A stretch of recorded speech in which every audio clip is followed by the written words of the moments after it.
Bonjour à tous et bienvenue dans cette nouvelle vidéo. Et oui, encore là pour l'épisode 7 de Watchmen.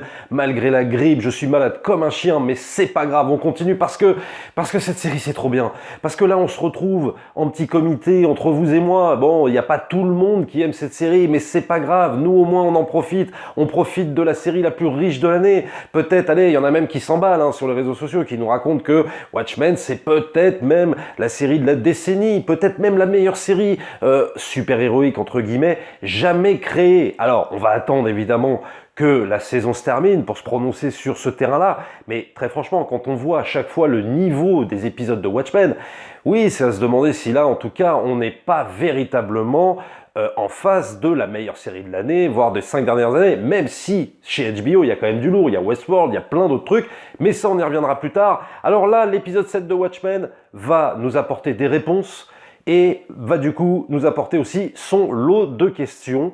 Donc on n'est pas encore totalement en sécurité par rapport à toutes les réponses qu'on aurait pu avoir et tout ça. Il y a encore beaucoup de mystères dans cet épisode 7, mais c'est un épisode 7 passionnant. On va en parler dans la partie spoiler. J'ai quand même l'impression qu'il y a énormément de choses qui s'imbriquent de plus en plus, les unes avec les autres. Le puzzle se forme, voilà.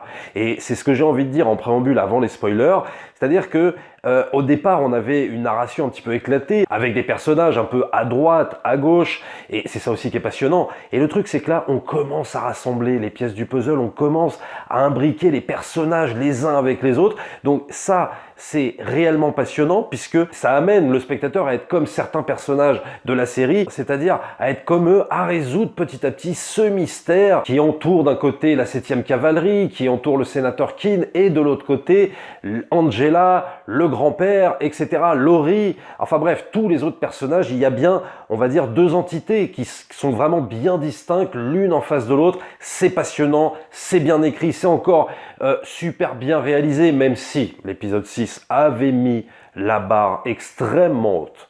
En termes de réalisation, c'est vraiment un des plus beaux trucs que j'ai vu, tous médias confondus, la semaine dernière. Je le redis, c'est vraiment extraordinaire. Moi, il y a juste un truc dont j'ai un petit peu peur, avant d'aborder la partie spoiler, c'est il reste 2 épisodes quand même. 2 épisodes sur cette série. Comment vont-ils terminer cette saison? Et la question aussi à se poser, c'est y aura-t-il une saison 2? Il y a aussi des impératifs commerciaux, c'est-à-dire que HBO, on ne sait pas s'ils ont renouvelé la série pour une saison 2.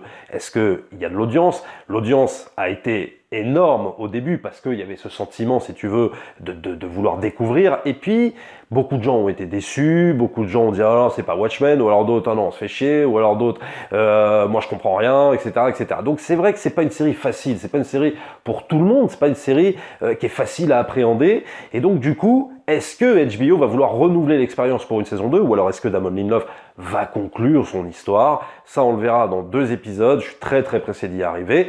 En attendant, l'épisode 7, énorme, révélation incroyable, donc attention, ça commence à spoiler, la révélation de la fin, comme quoi Cal est en vérité le docteur Manhattan. Alors ça, c'est totalement brillant. Moi, personnellement, je ne m'y attendais pas. Il y a toujours des gens qui vont nous dire que oui, mais il l'avait déjà prévu, il l'avait déjà dit dans des théories. Peut-être, moi je vous crois, il n'y a pas de problème. Mais moi, c'est vrai que ça, c'est un truc que j'avais absolument pas vu venir. Dans une scène extraordinaire où Angela rejoint son domicile, il y a Cal qui est là, et d'un seul coup, elle lui fracasse le crâne, et boum, elle lui enlève cette espèce d'anneau métallique qui, en fait, annihile quelque part les pouvoirs du docteur Manhattan, qui s'est rendu volontairement amnésique pour vivre, enfin, le moment présent, puisque le Dr Manhattan, dans le comics, c'est un super-héros, entre guillemets, qui arrive à voir le passé, le présent et le futur. Donc il est, oui, surpuissant. Et d'ailleurs, on va nous le montrer dans l'épisode, mais quand on connaît le comics, on sait que c'est un homme surpuissant, mais en même temps, avec une terrible malédiction.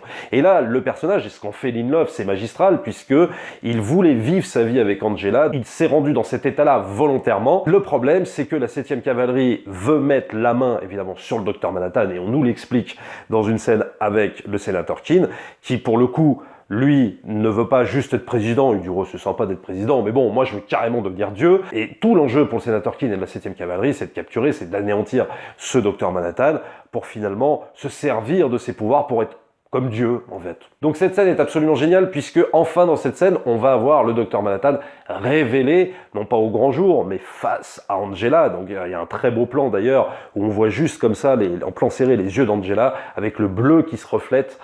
C'est extraordinaire et on voit d'un seul coup le Docteur Manhattan prendre vie. Et suite évidemment au prochain épisode. Donc tout ça est une grosse révélation et je dirais qu'elle est totalement justifiée puisqu'elle fait écho avec tout ce que va nous raconter l'épisode, puisque là pour le coup on va se plonger dans les souvenirs d'Angela qui subit une espèce de cure par rapport aux pilules Nostalgia. On essaye de lui enlever un petit peu tous les souvenirs, seulement on va voir des souvenirs d'elle quand elle était au Vietnam, parce qu'on nous parle beaucoup, justement on nous a beaucoup parlé du fait qu'elle a grandi au Vietnam lors de la victoire des États-Unis par rapport à la guerre du Vietnam. Et là, donc, on va voir justement le D-Day, on va dire, le jour de la victoire, comment ça s'est passé, etc. Et puis, on va la voir grandir. Puis, on va nous apporter des éléments de réponse. On voit bien qu'elle est devenue Sister Night, il y a quelque chose qui l'a forgée là-bas quand elle était au Vietnam, notamment par rapport à une VHS d'un film de Blaxploitation, Sister Night, qui va peut-être lui donner l'idée de forger un petit peu ce qu'elle va devenir plus tard, la rencontre aussi avec des flics qui lui donnent un insigne, etc., etc. Et puis surtout, ses parents tués lors d'un attentat là-bas au Vietnam qui hurle à l'envahisseur américain. Donc ça, c'est des scènes super intéressantes. En vérité, ils ont exploité là ce que Alan Moore n'avait pas exploité dans le comic, c'est-à-dire les conséquences, en gros, de la victoire des États-Unis sur le Vietnam et le fait que ça devienne le 51e État.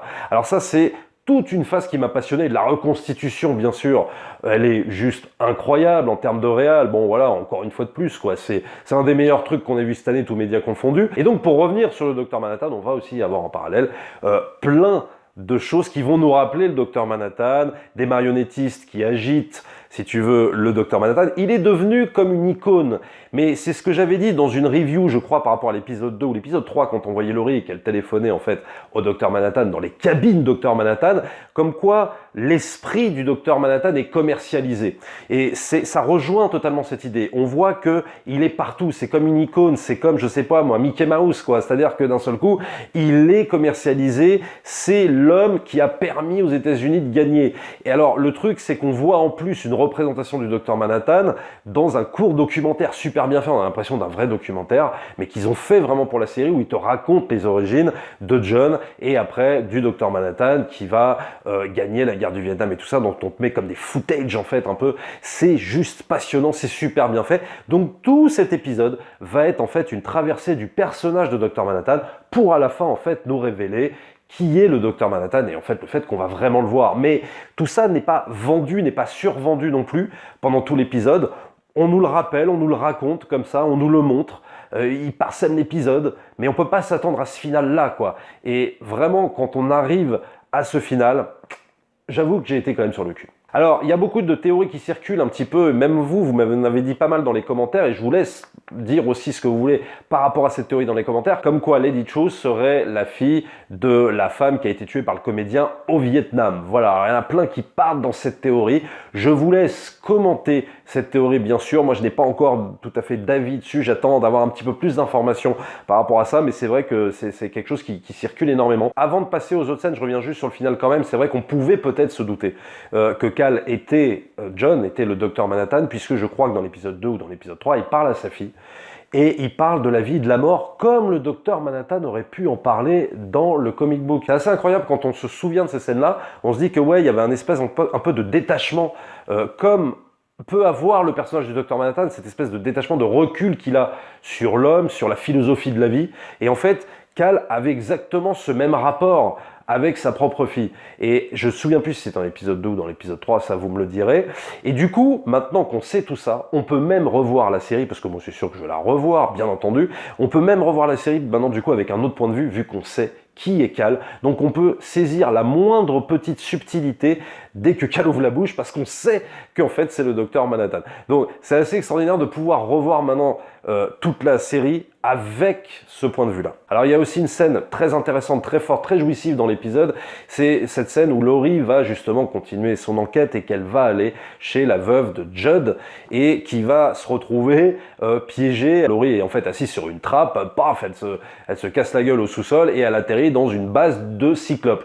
Et ça c'est une scène super intéressante puisque juste après elle va rencontrer le sénateur Keene et comme je le disais au début de vidéo, sénateur Keene qui en gros lui son ambition c'est même pas de devenir président, c'est carrément de devenir Dieu, donc il y a une petite confrontation comme ça. Donc ce qui va être intéressant dans les prochains épisodes, bien évidemment, c'est de voir comment ça va évoluer, quel est, au-delà du fait d'être Dieu, mais est-ce qu'il peut y avoir un au-delà de ça, quel est le plan du sénateur Keene? Est-ce que c'est vraiment pour une question raciale, puisqu'il insiste sur le fait que les Blancs sont maltraités, donc ça va de pair, en gros, avec l'idéologie de la 7e cavalerie, mais est-ce qu'il n'y a pas encore quelque chose derrière ça?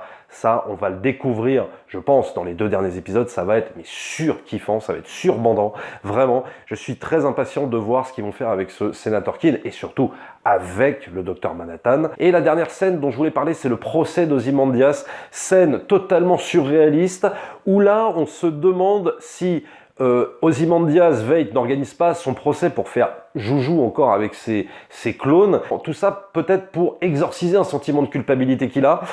Est-ce qu'il se sent vraiment coupable de ce qu'il a fait, puisqu'on lui remontre en fait les conséquences de l'attaque du poulpe. Et le truc c'est que est-ce qu'il se sent réellement coupable ou est-ce qu'il s'en fout? Est-ce qu'il n'est pas tiraillé? Parce qu'à un moment en pleine audience, il pète, il s'en fout.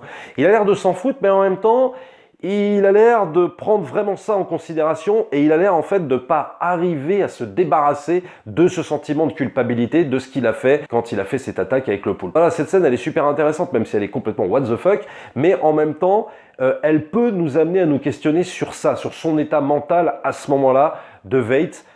Se sent-il coupable ou est-ce que c'est une façon pour lui de jouer, en fait, entre guillemets, avec sa culpabilité? Ça, on en saura peut-être aussi plus dans le prochain épisode. Alors, il y a toujours cette question de l'activation de l'horloge de Lady Trieu. Que va-t-il se passer? Ça aussi, on le saura bien plus tard. Il y a énormément de scènes donc, qui se passent dans le centre de Lady Trieu, des confrontations psychologiques, mentales, entre la mère de Lady Trieu, qui est un clone à qui on a implanté des souvenirs. C'est juste incroyable quand on a aussi cette révélation. Et puis, que va-t-il se passer avec cette fameuse horloge? On en saura plus aussi dans les prochains épisodes. C'est passionnant, c'est Watchmen, c'est incroyable. Il reste 2 épisodes. Et puis évidemment, ce fameux générique, Life on Mars par David Bowie, qui a été totalement réarrangé, réorchestré. Mais c'est incroyable cette version Life on Mars qui est totalement en adéquation avec la fin de cet épisode. Ben oui, parce qu'on croyait que le docteur Manhattan n'était pas sur Terre, donc forcément on te met Life on Mars. C'est exceptionnel vraiment cette fin d'épisode avec ce générique comme ça, t'es complètement emporté, t'es complètement envoûté. C'est du grand art, c'est Watchmen, c'est absolument génial. Si vous avez d'autres choses à rajouter, n'hésitez pas comme d'habitude dans les commentaires à me dire « Bah tiens, il y a cette scène-là qui est bien, ça pourrait amener ça ». Et pour le coup, n'hésitez pas aussi avec vos théories en tout genre. Si vous voulez apporter des théories, qu'elles tiennent plus ou moins debout, pourquoi pas, ça peut être intéressant. Parce que je tiens à dire quand même qu'il y en a qui avaient élaboré des théories et qui se sont révélées vraies au fur et à mesure des épisodes. Donc pourquoi pas, allons-y sur les théories, vous pouvez vous lâcher. Dites-moi aussi ce que vous avez pensé aussi, bien sûr, de cet épisode 7. Abonnez-vous à la chaîne, bien sûr, likez, partagez comme d'habitude, lâchez les pouces bleus. N'hésitez pas aussi à vous rendre sur les 2 liens qui soutiennent la chaîne, le lien Tipeee, le lien Utip. Nous, on se retrouve très très vite pour une prochaine vidéo. Ciao!